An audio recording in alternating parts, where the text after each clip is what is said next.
Seja muito bem-vindo ao nosso vídeo top. Eu trago para você agora o fechamento falando a respeito do massacre alviverde em cima do gigante da colina. Rapaz, foi taca até umas horas, mas antes de qualquer coisa, na humildade, na moral, aqui embaixo tem uma aba de produtos preparada especialmente para você. Visite a nossa aba de produto, deixe o seu like e também se inscreva em nosso canal. No domingo passado levou 3 gols em 20 minutos, hoje levou 3 gols em 13 minutos. E assim, jogando bem os padrões do Vasco, sobrevivendo ali e tal. De repente abre a porteira, passa um bonde ali. Sabe o que eu fico pensando, meus amiguinhos? Qual foi a resenha no intervalo do jogo do treinador do Vasco e também do treinador do Palmeiras?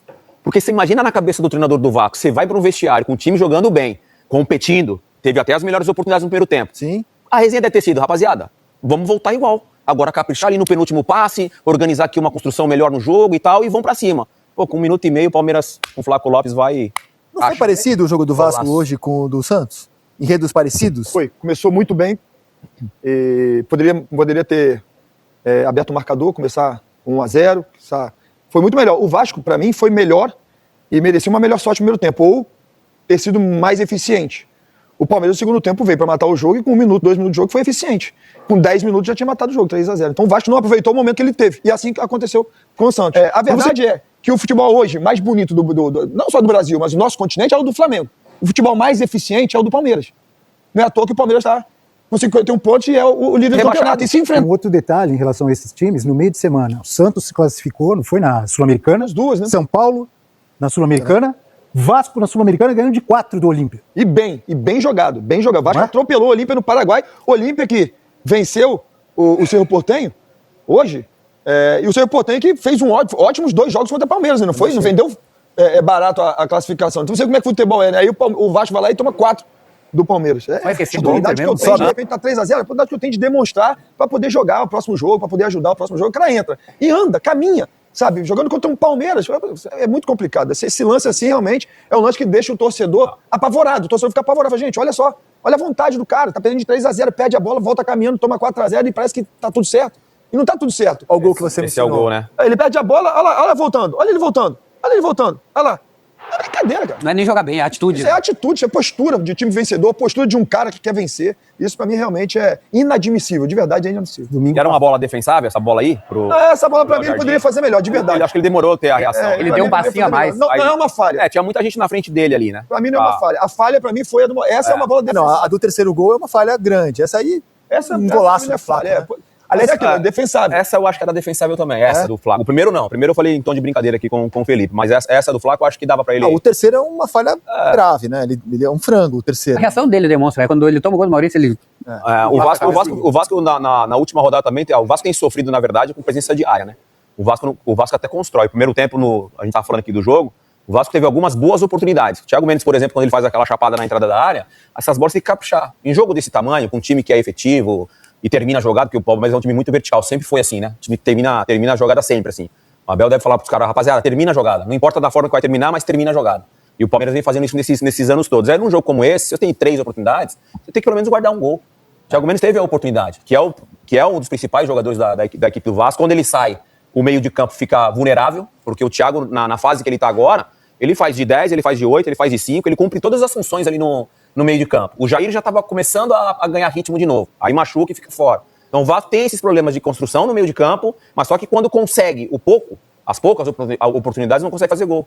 Aconteceu a mesma coisa no final de semana passado, então são 2 jogos de brasileiro, porque antes do Santos fazer os gols, o Tietê teve chance de fazer gol, o Vasco perdeu 2 gols. O enredo é muito parecido. E a exceção do Vasco nesses últimos tempos foi contra o Fluminense, quando o Brenner faz 2 gols. Só que aí o Brenner se machuca. Então o Vasco, acho que o Denilson resumiu bem, ele tá sofrendo para fazer gol e o goleiro não tá bem. Porque domingo passado também 2 gols do Santos que saíram de falta do Neymar, eles palmam a bola para frente. Bem lembrado. Então, o goleiro não vive a melhor fase. Lá na frente tá difícil fazer gol. Como é que desconto só? Tô protege a perdoando casinha. o Léo Jardim, ele falhou gravemente nos 2 jogos. Só um desconto e quando ele falha, a porteira já estava aberta, né? Não, eu concordo com você. Eu concordo com você. Estava 1-0. Mas ele é porque ele é um dos melhores jogadores do Vasco. E de fato ele é muito decisivo. Quando ele tá bem, sabe, essas bolas, por exemplo, defensáveis, ele defende. De fato ele defende. Isso é muito importante pro Vasco. Então, assim, é um cara decisivo que o torcedor espera que ele volte a ser decisivo. Porque um grande time começa com um ótimo goleiro. Ele é um ótimo goleiro. Seja lá qual for o motivo, emocional, falta de confiança, por algum motivo o Vasco perde a confiança durante o jogo. Mas é isso que eu falei, assim, um time que compete tão bem no mata-mata, vem pro Campeonato Brasileiro e faz um jogo super bom. Nos 2 jogos, todo mundo de acordo, como eu comentei. E aí depois, o fim do jogo, parece que o jogo foi fácil. Fica um 3-0 e um 4-1 com o Palmeiras tranquilo. O Vasco tem time pra mais, o Vasco produz, só que tem que fazer. Nessa fase tu não pode se dar o luxo contra um Palmeiras lá. O Palmeiras não vai jogar 2 tempos mal. O Abel na coletiva ele falou sobre o dia a menos, né? Que o Vasco teve um dia a menos de descanso. Você acha que tem a ver a queda de rendimento pro segundo tempo? Não. Eu acho que tem a ver com os gols, né? Que aconteceram rápidos, né? Como o Palmeiras ganhou hoje do Vasco, o Vasco ganhou no meio de semana. Foi bem tranquilo, assim. Eu só tenho dúvida se o Vasco tem time pra mais mesmo. Porque ano passado dizia-se que o Vasco, o Pedrinho chegou a dizer, né? Tinha um dos 8 melhores elencos da Série A. Chegou na final da Copa do Brasil, mas escapou do rebaixamento na última rodada. Na penúltima, na verdade. Esse ano, de novo, tá brigando contra o rebaixamento. Um time que todo ano tá brigando contra o rebaixamento. Não tem elenco. Será que casa com esse comentário que podia ter O mais? Vasco não tem elenco para jogar 3 competições, por exemplo. É verdade. Não tem elenco para jogar 3 competições. A Sul-Americana tá atrapalhando. Exatamente. Você pega o Vasco classificou também na Copa do Brasil. Então você tem Sul-Americana e Copa do Brasil, que por um lado é bom, porque tá entrando dinheiro, tá classificando, tá entrando dinheiro, por outro lado é complicado. Você pega o Mirassol, agora só tá no Campeonato Brasileiro. A tendência é o Mirassol melhorar. A tendência é o Mirassol melhorar, fazer melhores jogos, né? Porque vai ficar a semana toda trabalhando, treinando, focado somente no adversário. E nesse momento, são vários jogos, cara. É clássico aqui, clássico ali, o cara tá na Copa do Brasil de clássico, depois ele vai jogar jogo importante. O Santos tem jogo da Sul-Americana contra Agora é Copa do Brasil, Palmeiras. É clássico na Copa do Brasil e tem Corinthians. Vasco no Brasileiro. Corinthians. No Brasileiro e também tem um jogo difícil pela Sul-Americana. Santos pega só Palmeiras, Corinthians, Palmeiras. Isso. Aí você pega o Vasco. O Vasco tem Copa do Brasil, pega o Vitória. Né? Ou seja, não é o clássico, mas é super difícil o jogo. Aí vai pegar... Cruzeiro. Aí você pega Cruzeiro. Sábado, Cruzeiro. Sábado, Cruzeiro. Aí Sul-Americano, o Vasco joga contra... pegou... Aí Vitória de novo. Aí termina a Copa do Sim, mas Brasil. Sul-Americano ele joga contra Aí quem? pega Fluminense no Brasileiro. Isso, mas você também tem a Sul-Americana. Sul-Americano não se sabe ainda. Então, é o que eu tô te falando. O Vasco também tem o Sul-Americano. São 3 competições para um time que, pra mim, não tem elenco pra brigar por 3. E desses times que estão ali, ó, do Mirassol que o Felipe citou ali, eu fazendo um olhar aqui de Vitória pra baixo, eu acho que é o único time que fora de casa consegue jogar igual joga em casa. Quem? O Mirassol. O Mirassol, quando ele joga fora de casa, o Guanais tem esse perfil, né? De encorajar os jogadores. Acompanha os jogos do Mirassol fora de casa. Os outros times, vamos falar do São Paulo, a dificuldade que São Paulo teve contra a Chapecoense fora de casa.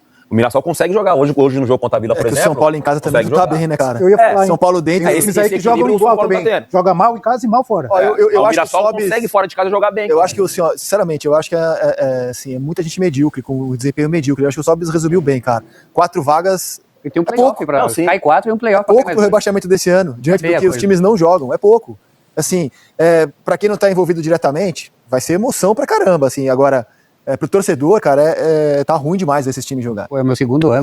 A galera do Fechamento Sport TV falou a respeito da partida entre Palmeiras e Vasco. Rapaz, em 10 minutos o Palmeiras emplacou 3-0 logo em 10 minutos. O placar final foi 4-1 para o Alviverde, né? Já o Gigante da Colina vem passando momentos complicados no Campeonato Brasileiro, até porque o Gigante da Colina está no Z4, né? Está na zona de rebaixamento. E em contrapartida, esses 3 pontos aí pro Palmeiras deu uma certa gordura contra o segundo colocado, que é o Flamengo, que vem na cola. Mas mesmo ainda com essa gordura, ainda não é o suficiente pra gente cravar e dizer, rapaz, o Palmeiras será campeão brasileiro. Até porque o Flamengo tem uma partida a menos e além de ter uma partida a menos, tem um confronto direto ainda contra o Palmeiras, né? O certo é que esses 2 times vão estar brigando pelo Campeonato Brasileiro. E você, torcedor, qual a sua opinião? Quem será o campeão? O Palmeiras ou o Flamengo? Deixe o seu like, deixe seu comentário e também se inscreva em nosso canal.